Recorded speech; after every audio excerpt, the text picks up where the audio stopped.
Bonjour, bonsoir à tous.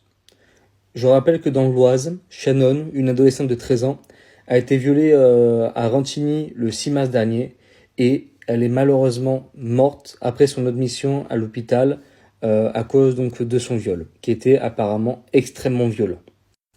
Donc ce qui serait passé, c'est en gros le 6 mars dernier, Shannon part de son collège pour rejoindre une amie et deux hommes majeurs les auraient rejointes et l'un d'eux donc aurait violé la jeune femme, la jeune fille, donc la laissant pour morte.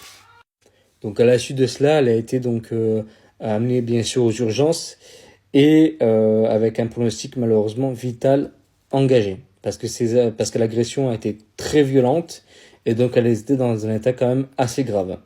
Et ce mercredi, malheureusement, elle est décédée. Bien sûr, une autopsie sera faite pour savoir exactement les causes des décès. Donc, c'est une autopsie médico-légale donc qui déterminera précisément la cause ou les causes du décès de la jeune fille. 3 personnes ont été mises en examen donc le 19 mars dans le cadre d'une instruction ouverte le même jour pour viol commis sur mineur de 15 ans par un majeur avec différence d'âge d'au moins 5 ans et non-empêchement de ce crime. La saisine du juge d'instruction a été entendue à la suite du décès de la jeune fille à la qualification de viol ayant entraîné la mort. Parmi donc les 3 mises en examen, le violeur présumé majeur a été placé en détention provisoire. 2 autres personnes soupçonnées d'abstention volontaire d'empêcher un crime ont été laissées libres. Ça, je trouve ça honteux. Voilà, je trouve ça honteux parce que je vous rappelle, comme citoyen français, vous avez l'obligation à la base, j'aime bien à la base, d'intervenir si vous le pouvez pour empêcher un crime ou un délit. Bien sûr, si vous pouvez pas, vous appelez rapidement la police. Si par exemple c'est des armes à feu devant vous, c'est sûr que vous n'allez pas aller, mais vous prévenez au plus vite la police. Donc l'un de ces deux personnes est majeur, donc placé sous contrôle judiciaire, et l'autre est donc mineur, sous mesure éducative judiciaire provisoire, donc ajoute le procureur. Apparemment, aucun n'aurait d'antécédent judiciaire. Apparemment. Enfin, moi, je trouve ça quand même bizarre. Hein. On viole pas une fille du jour au lendemain comme ça. Il y a toujours des... Mais bon, je trouve ça... Excusez-moi, je suis un peu perturbé parce que c'est vrai que déjà d'une, que les 2 autres personnes soient relâchées, je trouve pas ça normal. Et en plus, pour violer une fille à tel point qu'elle meurt à la suite, c'est que vraiment, le mec, il a dû faire des choses horribles, en fait, tout simplement.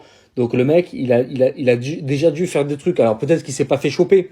C'est peut-être ça, peut-être qu'il a torturé des chats, je sais pas. Mais on viole pas une personne au premier abord. En plus, tellement la violentant qu'elle meurt à la suite. Enfin, je sais pas, mais je trouve ça bizarre. Une marche blanche en hommage de la jeune fille donc va être organisée au cours de la semaine avant ses funérailles qui auront lieu donc le 9 avril prochain. En tout cas, soutien à la famille, qu'elle repose en paix. Et malheureusement, on se trouve aujourd'hui dans nos sociétés où il y a de plus en plus de violence, plus en plus de crimes, de délits, etc. Et le problème, c'est qu'il y a toujours de moins en moins de gouvernement et de justice. Le problème, c'est cela. C'est cela. Donc moi, par exemple, déjà, moi, personnellement, ce que j'aurais fait, c'est déjà je légaliserai en France la castration chimique et chirurgicale donc des violeurs, etc. Les 2 autres personnes seraient en prison actuellement pour non-assistance à personne en danger. Et en plus, une personne en danger mineure. En plus, pour moi, c'est un fait aggravant en plus. Donc voilà, donc n'hésitez pas à commenter, liker, partager, à vous abonner. Et qu'elle repose en paix encore une fois. Et sachez qu'on n'oublie pas et qu'on ne pardonne pas.